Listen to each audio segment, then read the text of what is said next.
Hi hello welcome to Social Post. నేను దీపిక. ఈ రోజు మనతో ఉన్నారు mutual fund distributor PS Chandrashekar garu. సార్తో ఒకసారి మాట్లాడదాం. Hello sir, welcome to Social post.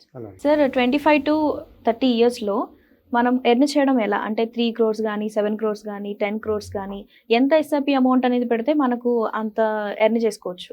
Deepika గారు, ఇవాళ మనం మాట్లాడుకునే సబ్జెక్ట్ ఏంటంటే మేడం, ఎవరికైతే 25 years 30 years 10 years సమయం ఉందో వాళ్ళు ఒక 3 కోట్లు 5 కోట్లు 7 కోట్లు 10 కోట్లు కార్పస్ వెల్త్ ఎలా క్రియేట్ చేయాలనేది మాట్లాడదాం. దానికి స్ట్రాటజీ మాట్లాడదాం. ఇక్కడ నేను మాట్లాడే ముందు డిస్క్లైమర్ ఏమి ఇవ్వాలనుకుంటున్నానంటే, నేను తీసుకున్న రిటర్న్స్ 12% తీసుకున్నాను. అంటే హిస్టారికల్ డేటా తీసుకుంటూ ఒక 12% రిటర్న్స్ జనరేట్ చేస్తుంది కాబట్టి ఆ 12% తీసుకుని ఇల్లస్ట్రేషన్ పర్పస్ కోసం మన వ్యూవర్స్కి తెలియజెప్తున్నానండి. అంటే ఒక ఎస్ఐపి ఎంత వేసుకుంటే వాళ్ళు ఇన్ని కోట్లు ఎలా క్రియేట్ చేస్తారనేది మాట్లాడదాం. ఓకే, సో రిటర్న్స్ ఇక్కడ ఏంటంటే mutual funds are subjected to market risk అండి. Returns are not guaranteed. But historical data తీసుకుంటూ ఒక 12% రిటర్న్ జనరేట్ చేస్తుంది కాబట్టి ఆ నంబర్తో మనం క్యాల్కులేషన్స్ మాట్లాడుతున్నాం.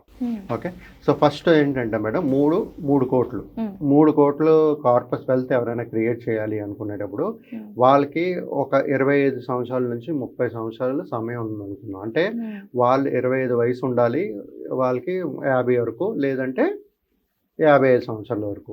ఓకే, 25 years 30 years 10 year ఉండేటప్పుడు వాళ్ళు చేయవలసిన స్ట్రాటజీ 3 crores వెల్త్ క్రియేట్ చేయాలి. వాళ్ళ దగ్గర 30 సంవత్సరాలు ఉందనుకున్నాం సమయం. ఫస్ట్ 12% రిటర్న్ జనరేట్ చేస్తుంది అనుకున్నాం. ఓకే, వాళ్ళు చేయవలసిన ఎస్ఐపి అమౌంట్ 8,500 పర్ మంత్ చేసుకుంటూ 30 సంవత్సరాలు ఇన్వెస్ట్ చేస్తూ వెళ్ళాలి. చేస్తే వాళ్ళ ఇన్వెస్టెడ్ అమౌంట్ అప్రాక్సిమేట్గా 30,60,000. అంటే 30,60,000 కానీ ఇన్వెస్ట్ చేస్తే సిప్ మూలంగా 8,500 పర్ మంత్ వాళ్ళు 3 కోట్లు 30 సంవత్సరాల్లో కార్పస్ వెల్త్ క్రియేట్ చేయగలుగుతారు. రెండో స్ట్రాటజీ 3 కోట్లు 25 సంవత్సరాలు ఎవరి దగ్గర అయితే ఉందో వాళ్ళు 12% రిటర్న్స్ కానీ జనరేట్ చేస్తే వాళ్ళకి కట్టవలసిన SIP amount, monthly SIP amount 15,809 అనే సుమారుగా 15,800 అనుకున్నాం. ఓకే, ఇన్వెస్ట్ చేస్తూ పోతే వాళ్ళు ఇన్వెస్ట్ చేసిన ఒరిజినల్ ఇన్వెస్టెడ్ అమౌంట్ 47,43,000 ఇన్వెస్ట్ చేస్తారు. చేస్తే వాళ్ళకి 3 కోట్లు 25 సంవత్సరాల్లో వెల్త్ క్రియేట్ అవుతుంది. రెండో స్ట్రాటజీ 5 కోట్లు. 5 కోట్లు ఇన్వెస్టర్ దగ్గర 30 సంవత్సరాల సమయం ఉంది, 12% రిటర్న్స్ జనరేట్ చేస్తుంది. చేసేటప్పుడు వాళ్ళు ఇన్వెస్ట్ చేయాల్సిన అమౌంట్ ఎస్ఐపి అమౌంట్ 14,165 అప్రాక్సిమేట్లీ 14,000 అనుకోండి అప్రాక్సిమేట్గా. ఇన్వెస్ట్ చేస్తూ పోతే వాళ్ళ ఇన్వెస్టెడ్ వాల్యూ ఏమో 51 lakhs అవుతుంది. అంటే 51 lakhs మనం ఒక 30 సంవత్సరాలు కానీ ఇన్వెస్ట్ చేస్తూ పోతే సిప్ మూలంగా 5 కోట్లు క్రియేట్ అవుతుంది. నెక్స్ట్ స్ట్రాటజీ 25 years సమయం ఉంది వాళ్ళ దగ్గర, 12% రిటర్న్స్ మళ్ళీ జనరేట్ చేస్తుంది. వాళ్ళు ఎస్ఐపి చేయవలసిన అమౌంట్ 26,346. అంటే 26,350 రూపాయలు అనుకున్నాం అప్రాక్సిమేట్గా. ప్రతి నెల చేసుకుంటూ పోతే 20 సంవత్సరాలు వాళ్ళు పెట్టిన పెట్టుబడి ఏంటంటే 80 లక్షలు. 80 లక్షలు పెడితే మనకి 5 కోట్లు కార్పస్ 25 సంవత్సరాల్లో క్రియేట్ అవుతుంది. మూడో స్ట్రాటజీ 7 crores.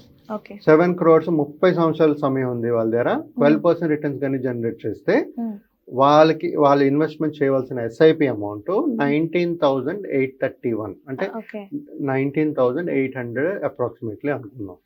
ఓకే, వాళ్ళు ఇన్వెస్ట్ చేసిన అమౌంట్ ఆ 30 years లో 71,50,000 సుమారుగా 71,50,000 అనుకున్నాం.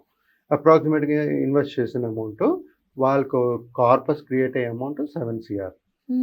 రైట్, సో ఇప్పుడు అదే పర్సన్ ఇంకో పర్సన్ 25 years సమయం ఉంది అనుకున్నాం. 7 crores కార్పస్ క్రియేట్ చేయాలి వెల్త్, 25 years ఉంది, 12% రిటర్న్స్ జనరేట్ చేస్తే వాళ్ళు ఇన్వెస్ట్ చేయవలసిన ప్రతి మంత్ ఎస్ఐపి అమౌంట్ 37,000 అప్రాక్సిమేట్గా. ఓకే, 36,888 37,000 అప్రాక్సిమేట్గా మాట్లాడుకుంటే వాళ్ళు ఇన్వెస్ట్ చేసిన అమౌంట్ 1,10,00,000. రైట్, 1,10,00,000 ఇన్వెస్ట్ చేస్తే వాళ్ళకి 20 సంవత్సరాల్లో 7 కోట్లు క్రియేట్ అవుతుంది. ఓకే, 10 కోట్లు నెక్స్ట్ స్ట్రాటజీ 10 కోట్లు. 30 years మళ్ళీ 12% రిటర్న్స్. ఎస్ఐపి అమౌంట్ వాళ్ళు కట్టవలసిన అమౌంట్ 28,329 అప్రాక్సిమేట్లీ. అది కడుతూ పోతే 30 సంవత్సరాలు వాళ్ళు కట్టిన అమౌంట్ 1,02,00,000. Okay, Mm. సో వాళ్ళకి వచ్చే వెల్త్ క్రియేషన్ 10 కోట్లు. 10 crores. సో 25 years మళ్ళీ తీసుకున్నాం, ఇప్పుడు ఇందాక 30 years తీసుకున్నాం, ఇప్పుడు 25 years తీసుకున్నాం. Mm. 12% రిటర్న్స్. ఇక్కడ వాళ్ళు ఇన్వెస్ట్మెంట్ చేయవలసిన ఎస్ఐపి అమౌంట్ 52,700 అప్రాక్సిమేట్. Okay. 52,700 వరకు అప్రాక్సిమేట్గా అనుకుంటే వాళ్ళు ఇన్వెస్ట్ చేసిన అమౌంట్ 1,58,00,000. లక్షలు. 1,58,00,000 ఇన్వెస్టెడ్ అమౌంట్, వాళ్ళకి వచ్చేది 10 కోట్లు. ఓకే. ఓకే మేడం, దీపిక గారు, మనం జనరల్గా మనం మాట్లాడుకునేటప్పుడు ప్రతి ఒక్కరికి ఒక ₹1,00,00,000 ఎలా క్రియేట్ చేయాలో ఎక్కువ మాట్లాడుతూ ఉంటాం. అవును. ₹1,00,00,000 అనగానే ప్రతి ఒక్కరు ఇంట్రెస్ట్ చూపిస్తారు. కానీ ఇప్పుడు మనం మాట్లాడుకునేది 3 కోట్లు, 5 కోట్లు, 7 కోట్లు, 10 కోట్లు. అంతే. ఈ కొంతమందికి ఏమనిపిస్తుంది అంటే ఇది చాలా పెద్ద అమౌంట్ అనిపిస్తుంది. అవును. ఓకే, మిడిల్ క్లాస్ వాళ్ళకి. అదే బిజినెస్ క్లాస్ వాళ్ళకి అనుకోండి, ఇదే 3 కోట్లు, 5 కోట్లు, 7 కోట్లు, 10 కోట్లు చాలా చిన్నది అనిపిస్తుంది. ఎందుకంటే వాళ్ళు కోట్లలో ఆలోచిస్తారు.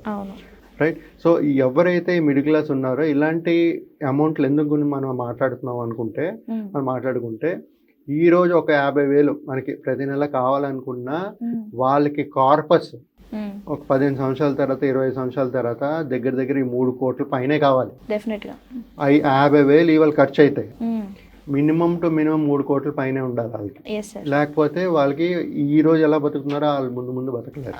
సో ప్రతి ఒక్కరికి నేను చెప్పేది ఏంటంటే మన ఫోకస్, మన వెల్త్ క్రియేషన్ కొంచెం ఎక్కువ అమౌంట్ ఉండాలి. 1 CR గురించి మర్చిపోయి 3 CR, 5 CR, 10 CR అనేది ప్లాన్ చేసుకుంటూ వెళ్ళండి. అవుతుందో లేదో తర్వాత సంగతి, బట్ మన ప్రయత్నం మనం చేస్తూ పోతే అలాంటి వెల్త్ అనేది మనం క్రియేట్ చేయగలిగే ఛాన్సెస్ ఉంటాయండి. షూర్ సార్, తప్పకుండా. Thank you sir, thank you so much. Thank you Deepika గారు.